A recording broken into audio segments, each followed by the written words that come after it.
So this is one of my studios that I do my print viewing. My name is Rachelle Evanoff, and I'm here at the Collingwood Arts Center for the past 10 years. So I have a studio upstairs where I do portraits. Sometimes I do projection portraits. So this is an example where I'm projecting an image that I made onto a model. And here's another one, the same model. So this is new work I've made over the past year. What I do is, so I start with a photograph, and then I have to work on the computer and make a negative. So I have to retouch the image to make a negative that will translate onto the paper. So I'll coat it with the chemistry, and I'll make a historic process of whatever the image calls for, whatever I want to do. Lately I've been working with cyanotype a lot, and I tone it different ways. And so these are also toned cyanotypes. It's a hybrid of the digital negative that I make on the computer, and then I make it whatever size that I want the final print to be. So it's a low cost way of making a handmade photograph. The cyanotype is one of the least expensive. And what the benefit is it's only as expensive as the paper that it's printed on. When I get my image, and then I make the negative of it, after I choose which image to make the print of, I'll make the negative, and then I'll hand coat that chemistry onto paper. The cyanotype is a really simple process. It doesn't need to be fixed. Some of the other processes that I use need to be fixed. These will last for a really, really long time. These models that I've been using lately have been group shoot models. The Collingwood Arts Center has group shoots where 20 models will show up and 20 photographers.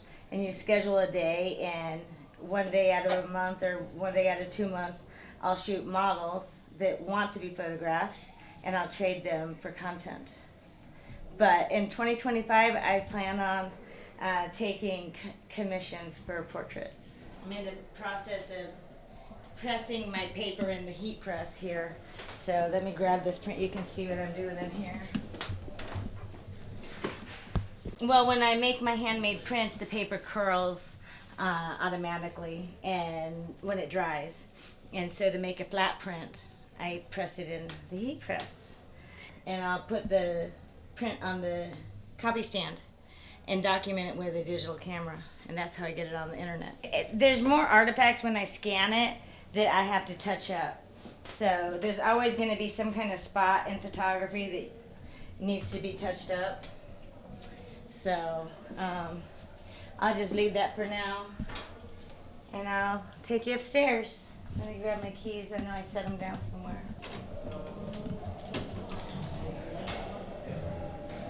So these are mine too.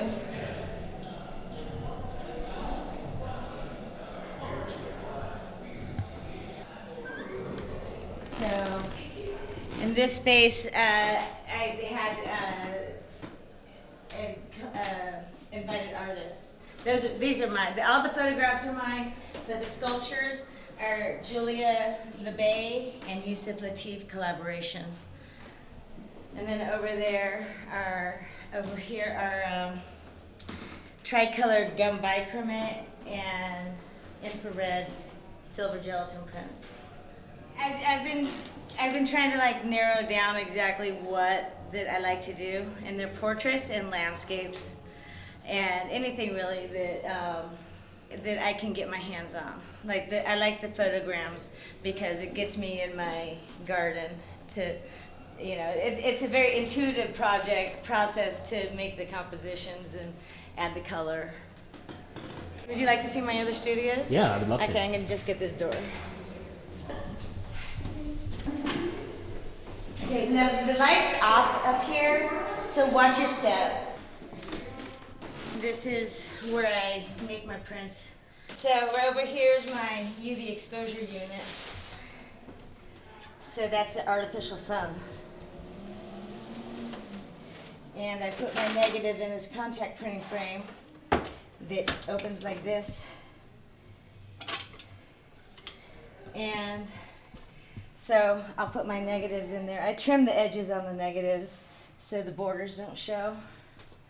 And I can print up to this size. So that's, with this printing frame down here, that's as large as I can go. And so this is my favorite place to be. And when the prints are done, I'll put them on this drying rack. And then once they're dry, I carry them downstairs and put them in that heat press. And there's a normal typical enlarger that I use for the silver gelatin.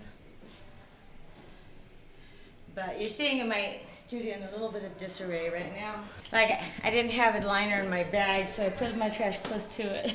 Like when I got a bag, I put it in there. So here's the dance studio.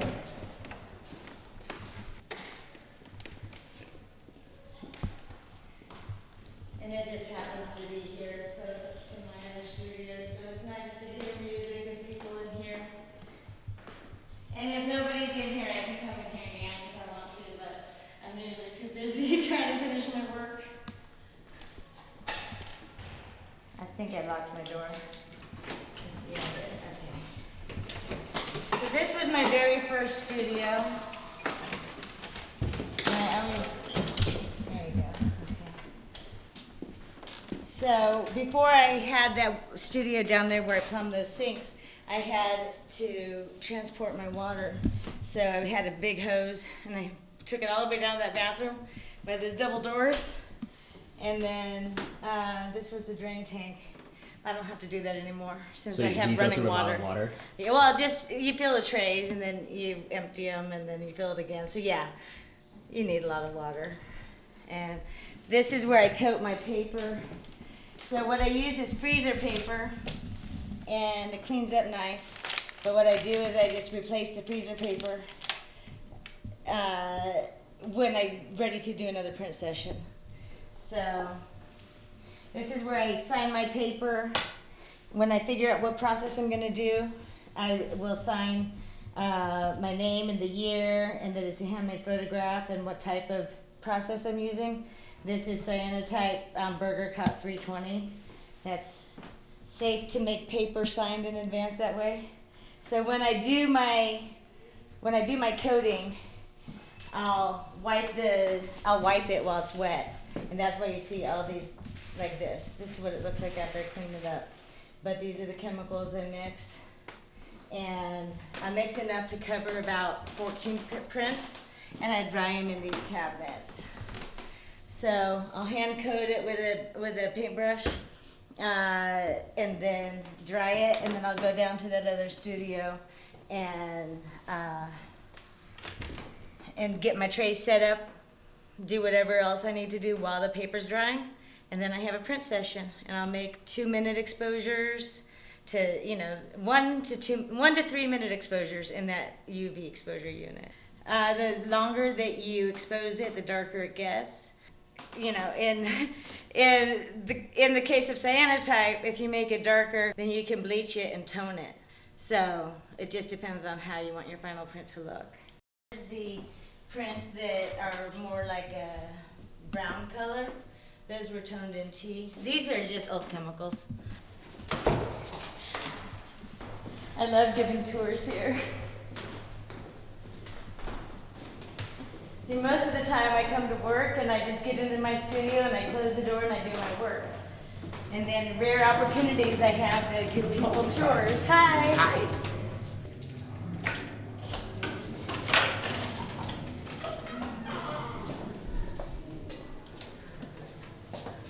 So this one is my dressing room for my models, and also the table where I do my framing. And then this is my projector lab, or my studio. I mean, I don't do all my portraits with projectors, but this is my projector on my little rolling table. I love it. I project pictures that I took.